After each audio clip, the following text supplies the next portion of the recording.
இது பயமுறுத்துற வேலையெல்லாம் கிடையாது, உள்ளதை சொல்கிறோம். அந்த நீங்கள் வேற ஒரு செய்திகளையே கேட்டு கேட்டு கேட்டு பழக்கப்படுத்தினால இப்போ இதெல்லாம் கேட்கும்போது எப்படி இருக்கு? பயமாக இருக்குது. ஆக்சுவலாக இதுதான் ஃபேக்ட்.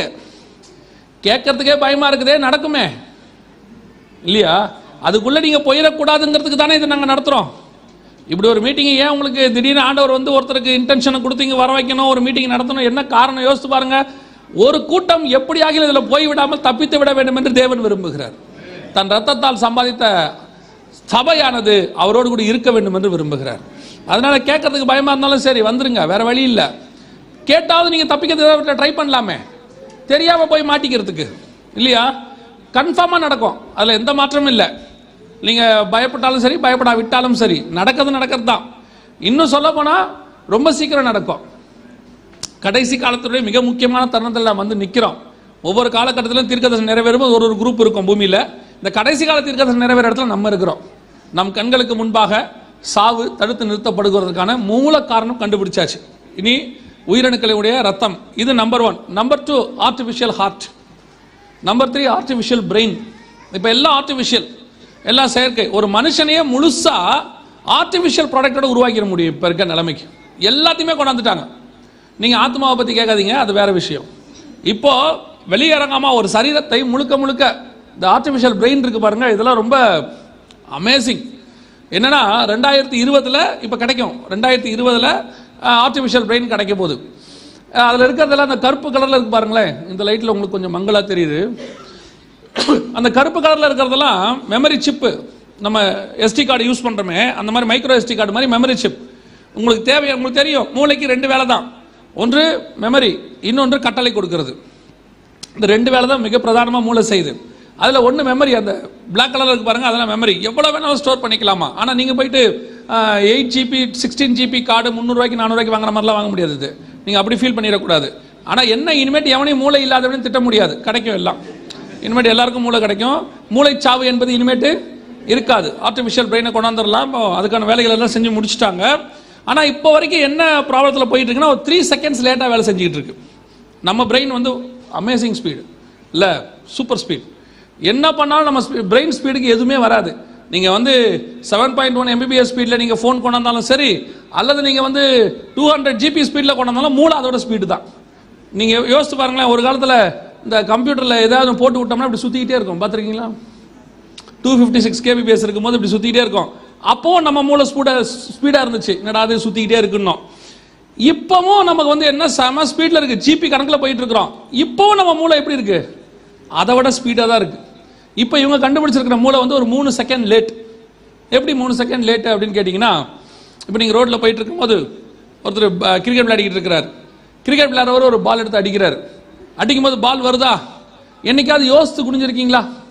இந்த பாலானது 70 மைல் வேகத்தில் தென்மேற்கு திசையிலிருந்து வருகிறது. என்னுடைய கழுத்தை நான் 45 டிகிரி சாய்க்கும் பொழுது பந்து கடந்து போகும். யோசிச்சிருக்கீங்களா? யோசிக்க மாட்டோம்.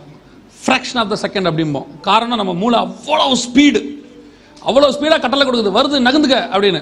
இது ஒரு 3 செகண்ட் லேட்டாக வேலை செய்யுது. அடித்த உடனே சொல்லும், வரப்போது நகர்ந்துக்க அப்படின்னு சொல்லும். இப்போ என்ன சொல்கிறாங்கன்னா, இல்லை உண்மை தான், இப்போ இருக்க நிலைமை தான். இன்னும் 2020 என்ன செய்யுமா, அதே ஸ்பீடுக்கு நாங்கள் கொண்டாந்துருவோம் அப்படிங்கிறாங்க. கொண்டு வரலாம், கொண்டு வராமல் போகலாம். ஆனால் ஒன்று, இனி சாவை தடுத்து நிறுத்தக்கூடிய, மூளைச்சாவை தடுத்து நிறுத்தக்கூடிய மூளை இப்போ என்ன இருக்கு? மூளைச்சாவில் ஒருத்தனுக்கு சாவறவனுக்கு ஒரு 3 செகண்ட் லேட்டாக வேலை செஞ்சா என்ன, மூளையாவது கிடைக்குமே. மூளை இருக்கு, ஆர்டிஃபிஷியல் ஹார்ட் இருக்கு, ஆர்டிஃபிஷியல் பிளட் இருக்கு. இப்போ நம்ம நிறைய, நம்ம கண் கூட ஒன்று நடக்குது. என்னன்னா, உலக மக்கள் தொகை 800 கோடி கிட்ட போயிருச்சு. உலக மக்கள் தொகை 800 கோடிக்கு போனதுக்கு காரணம் என்ன? வெறும் பிறப்பு விகிதம் அதிகரித்தது மட்டும் இல்ல, இறப்பு விகிதம் குறைஞ்சிருச்சு, டெத் ரேட்டு குறைஞ்சிருச்சு. இப்போ எல்லாம் மினிமம் ஒரு 60, 70, 80 அப்படி போயிட்டே இருக்குது. இந்த மெடிக்கல் மருத்துவம் அப்படின்னு இருக்கு இல்லையா, இப்போ யாரும் கோச்சிக்கப்படாது, ஏன்னா நீங்கள் எல்லாம் பெரும்பான்மையான அதுக்கு தான் வேலைக்கு வந்திருப்பீங்க இங்கே. ஆனால் உண்மை தான், இந்த மருத்துவம், கடைசி கால மருத்துவம் இருக்குல்ல, உங்களை ஆப்போசிட்டாக திங்க் பண்ண வச்சிருக்கு வேர்ல்டு. எப்படி திங்க் பண்ணுது? நம்ம உயிர்களை காப்பாற்றுறோம் இல்லையா, உயிர்களை காப்பாற்றி அவங்கள வாழ வைக்கிறோம், நம்ம வந்து ஒரு என்ன செய்யறோம், ஒரு தியாகமான ஊழியம், ஒரு வேலை ஒன்று பண்ணுறோம், மக்களை காப்பாற்றுற வேலை. ஆக்சுவலாக இப்போ இருக்க மெடிசன் வந்து மக்களை காப்பாற்றலை, யாருக்கிட்டே கொண்டு போய் ஒப்படைக்க போகுது. இந்த உயிரை தடுத்து நிறுத்துறதுங்கிறது யாருக்கிட்டே கொண்டு போய் என்ன செய்ய போகுது, ஒப்படைக்க போகுது. நல்லா தெரிஞ்சுக்கொள்ளுங்க, தேவன் ஜீவனை கொடுக்கும் போது வாங்கிக்கணும், எடுக்கும் போது விட்டுறணும். அதான் உண்மை. தேவன் ஜீவனை எடுக்கும் போது என்ன செஞ்சிடணும்? விட்டுறணும். இந்த இருக்க போறேன் கொஞ்சம் சேர்த்து கொடுத்தா நல்லா இருக்கும்னு கேட்டீங்கன்னா கதை முடிஞ்சு. அப்படி கேட்டவன் எல்லாம் நாசமா போயிட்டான். எசேக்கியா ராஜா தான் அதுக்கு நமக்கு நல்ல ஒரு உதாரணம். தேவன் கூப்பிடும்போது என்ன செஞ்சிடணும்? போயிடணும். கேட்க நல்லா தான் இருக்கான்னு போக மாட்டோம். நான் சொல்றது கேட்கறதுக்கு எப்படி இருக்கும்? ஸ்பிரிச்சுவலி நல்லா தான் இருக்கும். ஆனால் போகிற ஆசை என்ன செய்யாது? வராது. நல்ல பரிசுத்தவான்களுக்கு அது வரும். அவங்க இதெல்லாம் யோசிக்கவே மாட்டாங்க. கர்த்தர் பவுல் சொல்றாரு பாருங்க, நான் ஆசை போகணும்னு என்ன செய்யறேன்? ஆசைப்படுகிறேன்.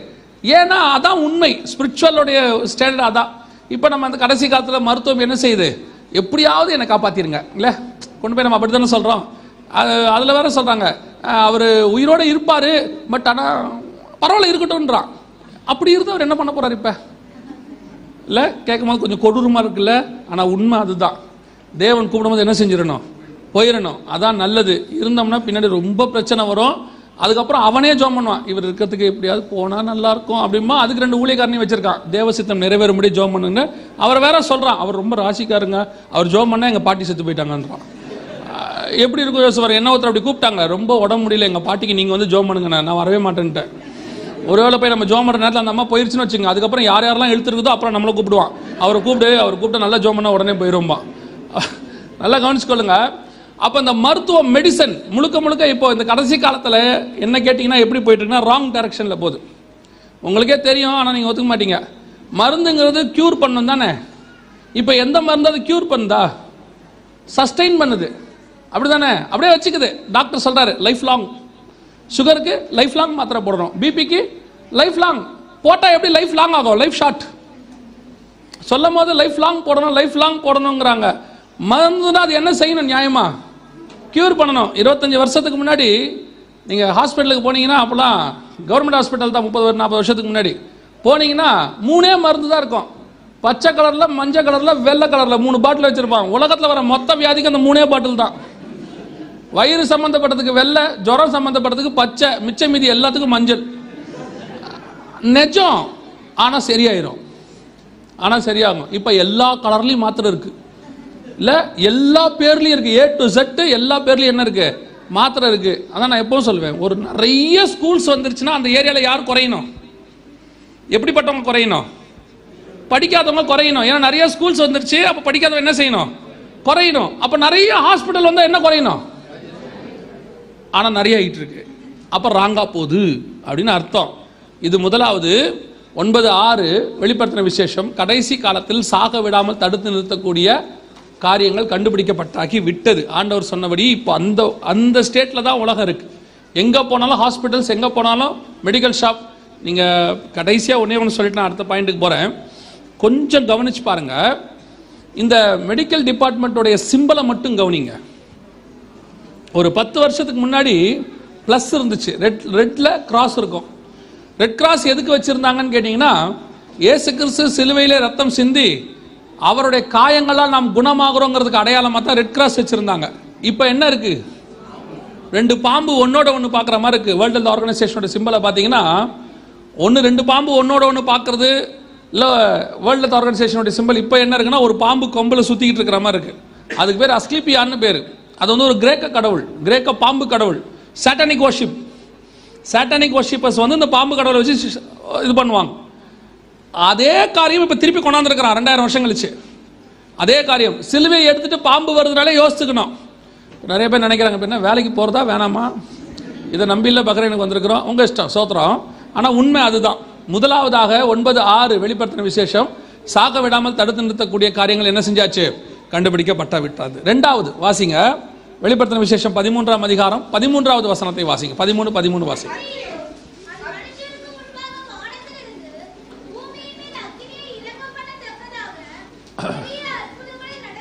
2வது, கடைசி காலத்தில் அந்தி கிறிஸ்துவின் நாட்கள் வானத்திலிருந்து அக்கினி இறங்க பண்ணதாக என்ன செய்வாங்களாம்?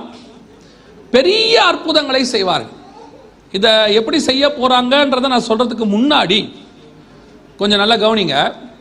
இந்த கடைசி காலத்தில் இந்த அற்புதம் யார் செய்யறான்னு பார்த்தீங்கன்னா, பைபிள் சொல்லுது மிருகம் செய்து, பிசாசு செய்து. அந்த 13ஆம் அதிகாரத்தில் அற்புதத்தை யார் செய்யறது? மிருகம், பிசாசு செய்து. பிசாசு அற்புதங்களை செய்யுமா அப்படின்னு கேட்டா வாசிங்க. வெளிப்படுத்தின விசேஷம் 16ஆம் அதிகாரம், வெளிப்படுத்தின விசேஷம் 16ஆம் அதிகாரம் 13வது வசனம் வாசிங்க.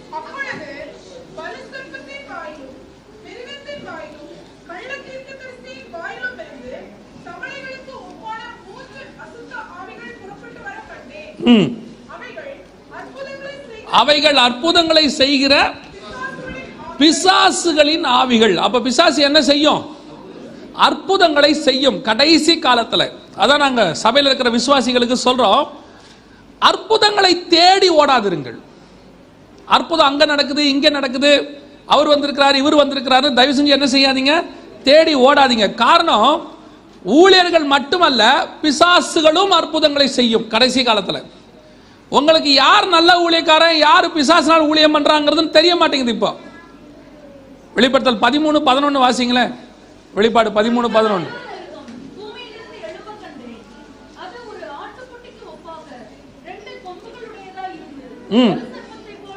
பார்க்கறதுக்கு எப்படி இருக்கு? எப்படி பேசிச்சு? அப்ப பார்க்கறதுக்கு ஆட்டுக்குட்டினா கிறிஸ்தவம், இயேசு கிறிஸ்துவை போல இருக்கிறது. ஆனா உள்ள இருந்து யார் பேசுறா? பிசாசு பேசுது. அதான் இன்னைக்கு நடக்குது நிறைய இடத்துல. இன்னைக்கு நிறைய இடத்துல கிறிஸ்தவ போர்வையில, கிறிஸ்தவ பார்வையில நிறைய ஊழியங்கள் நடக்குது. ஆனா உள்ளுக்குள்ள இருந்து என்ன வருது? பிசாசினுடைய காரியங்கள் வருது. நீங்களும் என்ன செய்றீங்க? அற்புதம் அப்படின்னா உடனே ஓடிடுறீங்க. நல்லா தெரிஞ்சுக்கொள்ளுங்க, உங்களுக்கு ஒரு அற்புதத்தை கர்த்தர் செய்ய வேண்டும் என்று தீர்மானித்தால் உங்க சபையில வச்சே கர்த்தர் அதை செய்வதற்கு வல்லமையுள்ள தேவனாகவே இருக்கிறார். உங்களுக்கு ஒரு சபை கொடுத்திருக்கிறாரு, உங்களுக்கு ஒரு ஊழியக்காரனை கொடுத்திருக்கிறாரு. இன்னும் ஒரு படி மேல போய் சொல்றேன், நீங்க ஜெபம் பண்ணா உங்க வீட்லயே அற்புதங்கள் நடக்கும். எதுக்கு தேடி ஓடுறீங்கன்னு இப்ப புரியல. இந்த ஆசை இருக்குல்ல, இதை பிசாசு பயன்படுத்துறான். பயன்படுத்தி தப்பான ஊழியர்களை, உங்களை பொறுத்த வரைக்கும் பைபிள் தூக்குனவன் எல்லாம் ஊழியக்காரப்ப. அதான் இப்ப பிரச்சனையே. இப்ப என்ன ஆயிடுது? யார் தப்பானவங்க யார் சரியானவங்க தெரிய மாட்டேங்குது. நீங்க எதை வச்சு கண்டுபிடிக்கிறீங்க? அற்புதங்களை வச்சு கண்டுபிடிக்கிறீங்க. அற்புதங்களை வச்சு ஊழியக்காரனை கண்டுபிடிக்க கூடாது. அற்புதங்களை பிசாசுகளும் செய்யும். ஊழியக்காரனை வசனத்தை வச்சு தான் கண்டுபிடிக்கணும். ஊழியக்காரனை கனிகளை வச்சு தான் கண்டுபிடிக்கணும். பைபிள் அப்படித்தான் சொல்லுது, கனிகளால் அந்த மரத்தை அறியலாம். இப்ப நீங்க தப்பான வழியில போயிட்டு இருக்குது ரூட். எங்க போய் பாருங்க, அற்புதம் அப்படி நடக்குது, அற்புதம் இப்படி. அதுவும் கடைசி காலத்துல, ஒரு காலத்துல வந்து சபைக்கு வெளியே தான் அந்த மாதிரி காரியங்கள் நடந்துட்டு இருந்துச்சு. இப்ப என்ன நடக்குதுன்னா சபைக்கு உள்ளேயும் நடக்குது. சொல்றது கொஞ்சம் வருத்தமா தான் இருக்கு, ஆனா உண்மை. சபைக்கு எச்சரிப்பு கொடுக்க வேண்டியதான் நம்மளோட வேலை. அது நீங்க தெரிஞ்சுக்கவும் வேணும். இந்த கடைசி காலத்துல நூதனமான அற்புதங்கள், நூதனமான உபதேசங்கள் நிறைய என்ன செய்யுது, சபைக்குள்ள வருது. பர்ஸ்ல பணம் வருது அப்படின்னு ஒரு குரூப் அலையுது. பர்ஸ்ல எப்படி பணம் வரும்? நான் இன்னும் கேட்கிறேன், உங்ககிட்ட தான் இருக்குல்ல, அப்புறம் எதுக்கு அந்த பர்ஸ்ல பணம் வருதுன்னு போறிய? சிலர் சொல்றான், ஜெபம் பண்ணும்போது தங்கம் கொட்டுது. யோசிச்சு பாருங்க, சோமாலியில கூட்டு போய் அந்த ஊழியக்காரரை விட்டா பிரச்சனை சால்வ் ஆயிருமா? ஆகாதா? ஒரு நாடு கடன்ல இருக்குன்னு அந்த ஊழியக்காரை கூட்டு போனோம்னா தங்கம் கொட்ட போது ஆட்டோமேட்டிக்கா பிரச்சனை என்னவாயிரும்? சால்வ் ஆயிரும். எப்படி கொட்டும்? கொஞ்சம் யோசிங்க, எப்படி பர்ஸ்ல பணம் வரும்? ஒருத்தர் ஜெபம் பண்ணா பர்ஸ்ல என்ன செய்யுது? பணம் வருது. அதுல ஒருத்தர் வந்து சாட்சி சொல்றாரு, நான் சபைக்கு வரும்போது ஒண்ணுமே இல்லாம வந்தேன், அதுவே தப்பு. முதல்ல அப்படி வந்திருக்கவே கூடாது இல்லையா? ஆண்டவரே அப்படித்தான் பைபிள்ல சொல்றாரு, ஏதாவது கொண்டு வந்து ஆண்டவர் கொடுக்கணும். சரி பரவாயில்ல, உன் சூழ்நிலை நீ எல்லாம் இல்லாம வந்துட்ட, சந்தோஷம். அவர் சொல்றாரு, ஆண்டவர் எனக்கு 20 ரூபாய் கொடுத்தார். நான் கொடுக்குற ஆண்டவர் 2000 ரூபாய் கொடுக்க கூடாது. 20 ரூபாய் கொடுத்தா நீ என்ன யூஸ் பண்ண போற? வீட்டுக்கு போகும்போது டீ குடிச்சா சரியா போயிடும். சரி 2000 ரூபாய் இருக்கட்டும். எப்படி ஆண்டவர் கொடுப்பார்? அதை அந்த 2000 ரூபான்னு ஒரு நோட்டை அடிக்கணும்னா ரிசர்வ் பேங்க் ஆஃப் இந்தியான்னு போட்டு கீழே கவர்னர் கையெழுத்து போட்டு நோட்டு ஆண்டவர் அடிச்சார்னா அந்த நோட்டுக்கு பேர் என்னது? கள்ள நோட்டு. அதை ஆண்டவர் அடிப்பாரா? ஹெவன்லி கவர்மெண்ட் போட்டு அடிச்சா கூட அவர் நோட்டு, ஆனால் அது செல்லுபடி ஆகாது இங்க. சரி, ரெண்டாவது அப்படி இல்லை, அந்த நோட்டு உங்க பர்ஸ்ல வந்திருக்கு, எப்படி வரும்? இன்னொருத்தருடைய பர்ஸ்ல எடுத்து என்ன செஞ்சிருக்கலாம்? வச்சிருக்கலாம். அது நடக்க வாய்ப்பு இருக்கு. ஆனா அதை ஆண்டவர் செய்வாரா? இன்னொருத்தருடைய பர்ஸ்ல எடுத்து வச்சா அதுக்கு பேர் என்னது? அது கள்ள நோட்டு, இது கள்ள நோட்டு இல்லையா? அப்புறம் ஆண்டவர் ரெண்டும் செய்ய மாட்டாரு. அப்ப இந்த பர்ஸ்ல எப்படி பணம் வந்துச்சு? வரலையான்னு கேட்டா வந்துச்சு. நான் சொல்ல ஆமா வந்துச்சு. ஆண்டவர் வைக்கல, பிசாசு வைக்கும். பிசாசு ஒரு வஞ்சகன், கொள்ளையடிக்கிறவன் பைபிள் சொல்லுது, கொலை செய்ய வர்றான்னு சொல்லுது. இந்த கடைசி காலத்துல இந்த மாதிரி ஆட்கள் நம்மளுக்குள்ள எழும்புவாங்கன்னு இருக்கு. உபாகமத்தின் புஸ்தகம் 13ஆம் அதிகாரம் 1-2 வசனங்கள் வாசிங்க பார்ப்போம்.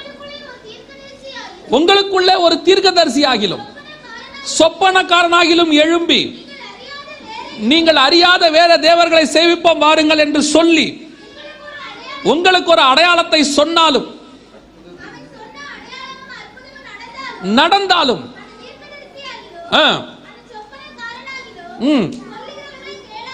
கேளாதிருப்பீர்களாக. நல்லா தெரிஞ்சுக்கொள்ளுங்க, அந்த வசனத்தை அண்டர்லைன் பண்ணிக்கோங்க. உங்களுக்குள்ளே ஒரு தீர்க்கதரிசி எழும்பி, நமக்குள்ளேயே ஒரு ஆள் எழும்பி குறிப்பா ஒரு அடையாளம் சொல்லி அந்த அடையாளம் அப்படியே நடந்தாலும் அவன் சொல்லுகிறதை கேளாதிரு. என்ன காரணமா? உன் முழு இதத்தோடும் உன் முழத்தோடும் உன் முழு ஆத்மாவோடும் உன் தேவனாகிய கர்த்தரிடத்தில் அன்பு கூறுகிறீர்களோ இல்லையோ என்று அவர் உங்களை சோதிக்கிறார். நீங்க அற்புதம் தேடி ஓடுறியா இல்லையான்னு கர்த்தர் சோதிக்கிறாராமா. அங்க அற்புதம் நடக்குது, இங்க அற்புதம் நடக்குது. தயவு செய்து சொல்றேன், போகாதீங்க. அவங்க சபையில இருங்க, அவங்க வீட்டுல இருந்து ஜெபம் பண்ணுங்க. இதை தாண்டி கர்த்தர் எப்படி அற்புதம் இன்னொரு இடத்துல செய்யணும்னு நீங்க எதிர்பார்க்குறீங்க? அப்ப நீங்க சொல்லுவீங்க, அப்ப எங்க சபையில நடக்கலையே, அங்க போகும்போது நடந்துச்சே. உண்மை, அதுவும் உண்மை. அப்ப எப்படி, ஏன் நடந்துச்சு? விசுவாசம் அங்கே நடக்கும்னு தோணுது, அங்கே நடக்குது. நீங்க ஜெபம் பண்ணுங்க, என் சபையில அப்படி நடக்கணும் ஆண்டவரே ஜெபம் பண்ணுங்க. உங்க சபையிலும் அப்படிப்பட்ட அற்புதங்களை கர்த்தர் செய்வதற்கு வல்லமையுள்ள தேவனாகவே இருக்கிறார். அதையும் தாண்டி சொல்றேன், எங்க வீட்டுல நடக்கணும் ஜெபம் பண்ணுங்க, உங்க வீட்டுல அற்புதங்கள் நடக்கும். நீங்க சொல்ற இயேசுவ அவங்க சொல்ற இயேசுவ ஒரே இயேசு தானே. இயேசுவே விசுவாசிக்காதவ இருக்கிற இடத்துல அற்புதம் செய்ய முடியலையாமா? பைபிள் சொல்லுது, அந்த ஜனங்கள் விசுவாசியாதபடினாலே அவராலே என்ன செய்ய முடியல? அற்புதம் செய்ய முடியல. அப்போ உன் சபையில அற்புதம் நடக்கணும்னா காரணம் இயேசுவும் இல்லை, இங்க இருக்க ஊழியக்காரனும் இல்லை, நீங்க தான். நீங்க ஊக்கமா ஜெபம் பண்ணி தேவ சமூகத்தில் உட்கார்ந்தீங்கன்னா கர்த்தர் இங்க அற்புதங்களை செய்வார். தயவு செய்து ஓடாதீங்க, உங்க நல்லதுக்கு சொல்றேன். ஏன்னா இந்த கடைசி காலத்தில் நிறைய கள்ள உபதேசம், நிறைய கள்ள போதகர்கள் வெளிநாட்டுல இருந்து இறக்குமதி வேற பண்றாங்க, இப்போ இம்போர்ட் எல்லாம் பண்றாங்க. அது உங்களுக்குலாம் சொல்ல வேணாம், வார வாரம் வருவாங்க. அதனால ரொம்ப கேர்ஃபுல்லா இருந்து கொள்ளுங்க, உங்க நல்லதுக்காக தான் சொல்றேன். அப்புறம் நான் யாரையும் குறை சொல்றேன்னு நினைச்சிடாதீங்க. சபையை எச்சரிக்க வேண்டியது நம்முடைய பொறுப்பு.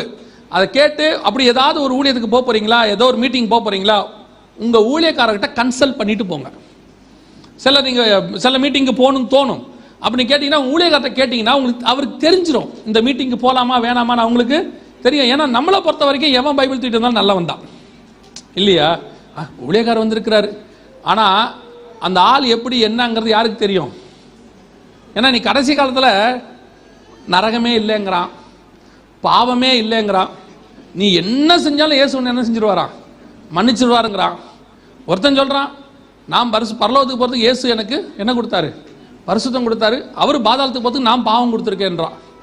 ரெண்டு பேரும் எக்ஸ்சேஞ்செலாம் வேற பண்ணியிருக்கிறாங்க. அதனால தயவு செய்து ரொம்ப கேர்ஃபுல்லாக இருந்து கொள்ளுங்க. உபதேசங்கள் அதிகமாக இந்த கடைசி காலத்தில் என்ன செய்யுது? மாறுது. இது முதலாவது. ஏன் அற்புத அடையாளங்கள் எனக்கு தான் பிசாசு செய்யுது. ஆனால் பைபிள் சொல்லுது கடைசி காலத்தில் வானத்திலிருந்து அக்னி என்ன செய்ய போகிறாங்களா? இறக்க போகிறாங்க. பாருங்க, இதுக்கு பேர் ஸ்பேஸ் ஸ்டேஷன் அப்படின்னு பேர். ஐஎஸ்எஸ் அப்படின்னு சொல்லுவாங்க, இன்டர்நேஷனல் ஸ்பேஸ் ஸ்டேஷன் அப்படின்னு பேர். இது ஒரு 16 நாடுகள் சேர்ந்து என்ன செஞ்சிருக்கிறாங்க? மேலே வச்சிருக்கிறாங்க. இது ஏன் உருவாக்கி இருக்கிறோம் அப்படின்னு சொல்லி அவங்க 2 காரணம் சொல்றாங்க. இதை உருவாக்கினவங்க 2 காரணம் சொல்றாங்க. என்ன 2 காரணம்? முதலாவதாக இதை உருவாக்கின நோக்கம் என்னன்னா, நம்மளை கொண்டு போய் நிலாவில் வாழ வைக்க போறேன்னு சொன்னாங்க. எங்க வாழ வைக்க போறாங்க? 100% ஃபேக். என்னங்க நீங்க, அவங்க 1000 கோடி 2000 கோடி செலவு பண்ணி ஒரு விஷயத்த சொல்றாங்க, நீங்க வாழ வைக்க முடியாதுங்கிறீங்களே, அது எப்படி உண்மையா? உங்களை எப்படி நம்புறது அப்படின்னீங்களா?